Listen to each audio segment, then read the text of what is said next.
By far the standout for the PlayStation Showcase 2023, obviously other than Spider-Man, because it's Spider-Man, is this game. It's a Chinese action RPG by the name of Phantom Blade Zero. It literally came in swinging, and it was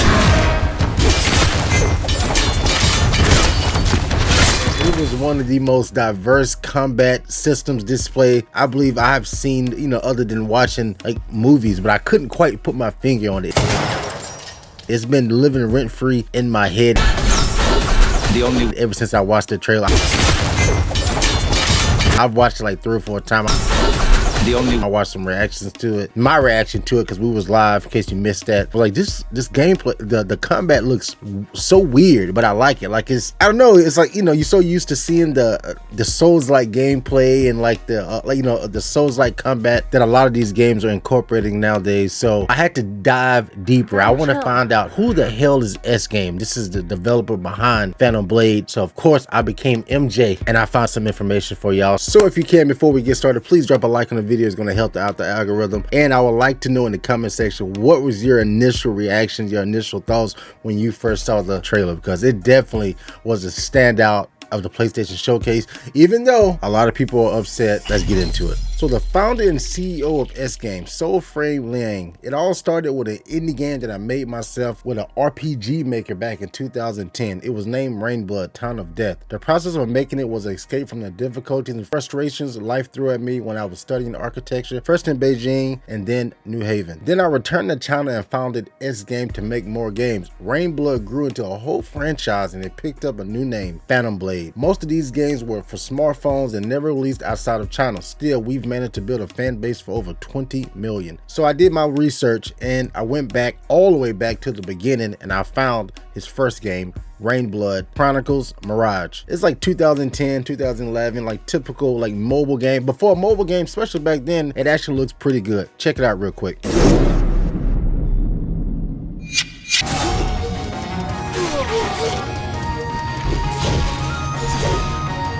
So then after that, the franchise apparently obviously boomed. It kept going, because if you don't know, like in China, the mobile game market is elite.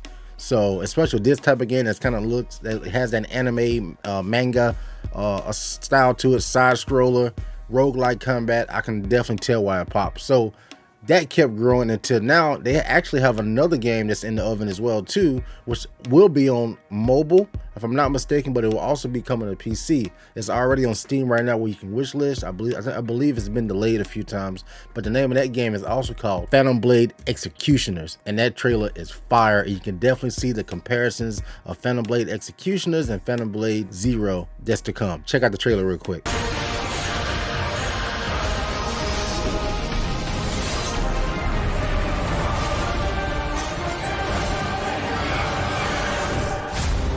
So with that trailer, you can definitely see where the inspiration comes from, right? I mean, it looks good. I'm definitely going to be playing that as well. So I would imagine it's going to be out way before Phantom Blade Zero. Now is the time to make the game that we always wanted to make, and to present it to the world as a new PlayStation 5 game.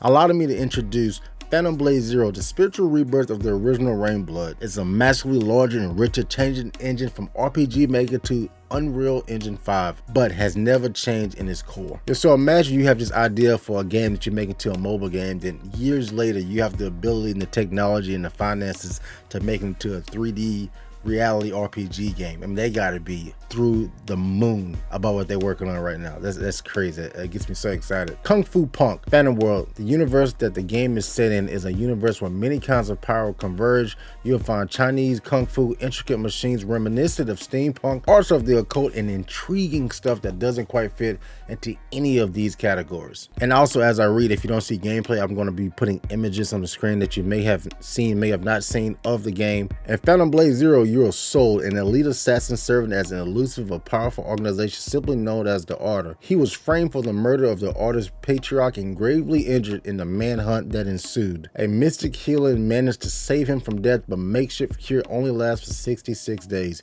He must find out the mastermind behind it all before his time runs out against powerful foes and inhuman monstrosities. From Louis Child's Wuxia stories to Bruce Lee movies and Michelle Yeoh and Everything Everywhere All at Once, that movie was amazing. Won like an Oscar, won everything. And Donnie Yen and John Wick Chapter 4 that I have mentioned in the intro, I believe. World building. Phantom Blade Zero unfolds in a semi-open world. Keyword semi. We are aware that open world is the buzzwords these days, but with limited resources, we would rather present you multiple maps of reasonable size and handcrafted and populated with diverse activities instead of one huge continuity full of repurposed, reused assets. Amen to that. I'll take a semi-open world that's full with way less glitches, because that open world, it opens up a whole new can of worms for more bugs, glitches, and issues. Semi-open world, they can kind of contain it a whole lot better, and I'm personally burnt out on open worlds, and I'm sure you are as well. The dark, bleak visual style that you'll see in a lot in these games is a deliberate decision. A bleak world makes characters with hearts of gold really stand out. Plus, it serves as a reminder to never let your guard down. There are plenty of powerful beings that want to see you dead. They're challenging but abundantly rewarding in the form of weapons, armors, artifacts, skills, among other ways to customize or progress your character.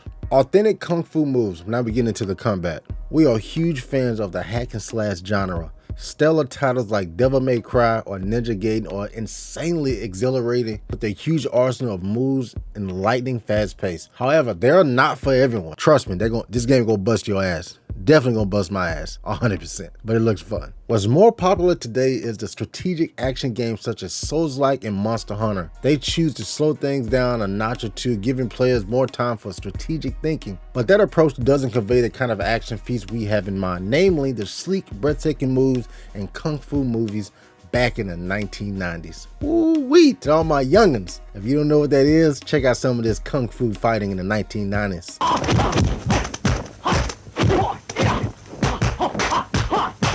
Fire, right? Lucky for us, during the decade making mobile games, we learned to simplify things in favor of touchscreens, giving players a way to execute elaborate chain of moves with a minimal amount of button mashing. That's what a lot of people were saying, that some of those moves that was hitting that shit either gonna look like this or it's gonna be like so. Depends on your preference. You know, I know some people like that feeling of hitting a 19 button combo, but these old hands, I was just playing Mortal Kombat before I started recording. Giving players a way to execute elaborate chains of moves with a minimal amount of button mashing. As it turns out, with some tweaks, this mechanism works just fine on controllers. Kanji-san is responsible for many mesmerizing fighting. Is that racist?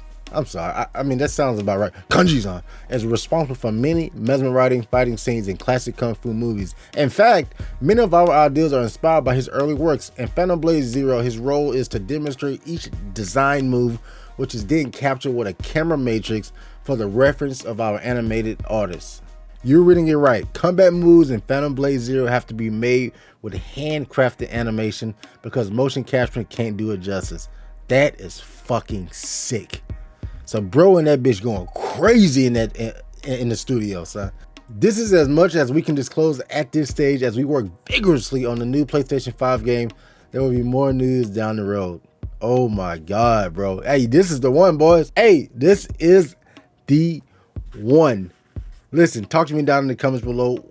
Like, I already asked you to put your comments down there about what your initial reaction is, but also tell me, like, now that you know a little bit more information, or what are your expectations of this game? For one, I don't think it's coming out to maybe late 2024, maybe 2025, but who knows? I mean, from the gameplay that we've seen, I mean, if they have that much gameplay to show us right now and it didn't look like buggy, probably 2024 mid or so. Well, I hope so. I want them to take their time, because this is potentially game of the year if it pans out, if the story pans out, you know, so forth and so on. But again, stay locked into the channel for more. Any new trailers or news or anything that we get on Phantom Blade Zero, we got it. We've done this before on like games that was coming out. We followed it all the way to the end, like Callisto Protocol and freaking Arc Raiders, and just some titles that we Pragmata, even though we haven't got anything. So the titles that I fall in love with before I even play them, we follow them all the way to the end, no matter the outcome. So we will be locked in on Phantom Blade Zero, and I just want to thank y'all so much for watching me all the way to the end. Your boy is tired, my voice is struggling, but I had to get this video out today. I still on YouTube, nobody has a breakdown video on this game right now. So I'm trying to get better at doing these. I want to bring more value than just reacting. I want to give you something that you can learn about the game as well. All right, I'll catch y'all in the next few days, man. We have the Summer Games Fest June 8th. I will be live streaming that, but I'll go on my promo tour about a week before it starts. So, but keep locked in on the channel for that. I love y'all. Freaks, geeks, gamers.